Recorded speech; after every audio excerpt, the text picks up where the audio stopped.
अस्सलाम वालेकुम dear student, आज हम एक अहम टॉपिक पे बात कर रहे हैं कि आपने किस तरीके से पेपर को अटैम्प्ट करना है। पेपर को अटैम्प्ट करना एक ख़ास महारत या एक ख़ास किस्म का स्किल होता है। आम तौर पर तमाम बच्चे जो हैं वो एक जैसा पेपर याद करते हैं, उन सब का सिलेबस एक होता है, कोर्स एक होता है, सब कुछ सेम होता है। फिर कुछ बच्चे ऐसे होते हैं जिनके नंबर ज़्यादा आ जाते हैं और कुछ बच्चे ऐसे होते हैं जिनके नंबर बहुत कम होते हैं, उन्हें पास होना भी मुश्किल है।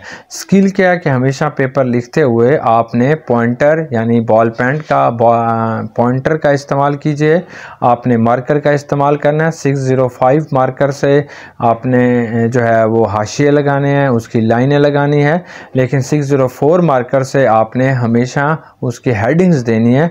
और पेन के अंदर जो आपने स्याही इस्तेमाल करनी है वो पेल्कन की करनी है या डॉलर को की करनी है। तो इस तरीके से आप जितना खुशखत और जितना खूबसूरत और जितना उस पर मेहनत करके लिखेंगे उतने आपको नंबर मिलेंगे। अब मैं आपको कुछ पेपर दिखाता हूं कि कैसे हम लोग उसकी मार्किंग करते हैं।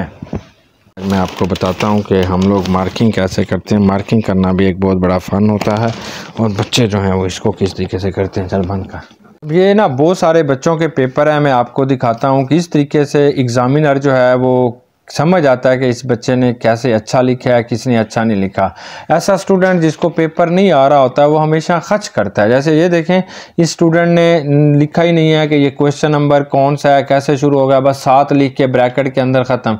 यहाँ पे इसे चाहिए था ये क्वेश्चन नंबर लिखता और फिर इसका जो है आगे की तरफ जवाब लिखता, बेहतर तरीके से लिखता। फिर यहाँ पर इसने खच की हुई है, काटा हुआ है, फिर लिखा हुआ है। तो एग्ज़ामिनर ऐसे क्वेश्चन जो होते हैं उनके ऊपर फ़ौरन कांटे लगाना शुरू कर देता है। और जैसे ये क्वेश्चन है, यहाँ पे इसने कोई पता नहीं है ये बताना क्या चाह रहा है और ये सारा कुछ गलत करता जा रहा है।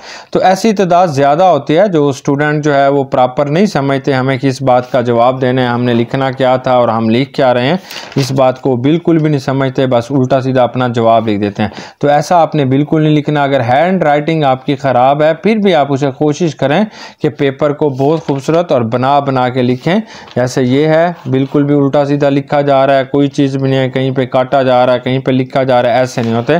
तो आपने हमेशा हेडिंग देनी है। इसने थोड़ी कोशिश तो की है, ये उससे थोड़ा मैं इम्प्रूव पेपर दिखा रहा हूँ कि इस स्टूडेंट ने थोड़ी कोशिश किया, लेकिन फिर भी अभी उस पोजीशन पे नहीं जा रहा जिस पोजीशन पे हम जाते हैं कि यहाँ पे ये क्वेश्चन के साथ इसने इसकी हेडिंग देना भी मस्ट होती है। अब मैं आपको कुछ पेपर दिखाता हूँ जो अच्छे पेपर्स होते हैं, जिनको एग्जामिनर अच्छे नंबर दे रहा होता है। देखें, जैसे इस स्टूडेंट ने लिखा बिल्कुल क्लियर कट किया कि क्वेश्चन नंबर 1 में जो पूछा जा रहा है वो विलियमसन सिंथेसिस के बारे में पूछा जा रहा है, इसने ये लिख दिया। फिर यहाँ पे इसने ये जवाब नहीं लिखा, लेकिन यहाँ पे क्वेश्चन नंबर 6 के अंदर फिर इसने लिखा कि डीनेचुरेशन ऑफ अल्कोहल, कि ये क्वेश्चन जो है वो डीनेचुरेशन ऑफ अल्कोहल के बारे में है। क्योंकि एग्जामिनर जो होता है उसकी कोशिश होती है कि जब भी मैं कोई पेपर मार्क करूँ मुझे कम से कम टाइम देना पड़े और उस पेपर के अंदर जो की पॉइंट होते हैं फ़ौरन हमारी नज़र उसके ऊपर जाती है और हम उसे पढ़ते हैं और फिर हम उसकी मार्किंग करते हैं। अब जैसे ये इस स्टूडेंट का पेपर है, ये भी बहुत खूबसूरत लिखता गया और इसने सारी हेडिंग्स जो हैं वो दी हैं और साथ समझाया कि मैं किस के बारे में बताना चाह रहा हूँ।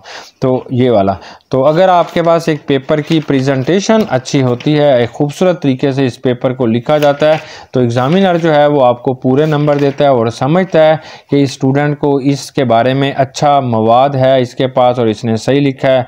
मैं उम्मीद करता हूँ कि आप मेरी ये बातों को फॉलो करेंगे और इंशाल्लाह आपको जो है वो पूरे नंबर मिलेंगे। Best of luck and last and lot of best wishes all of you. Allah.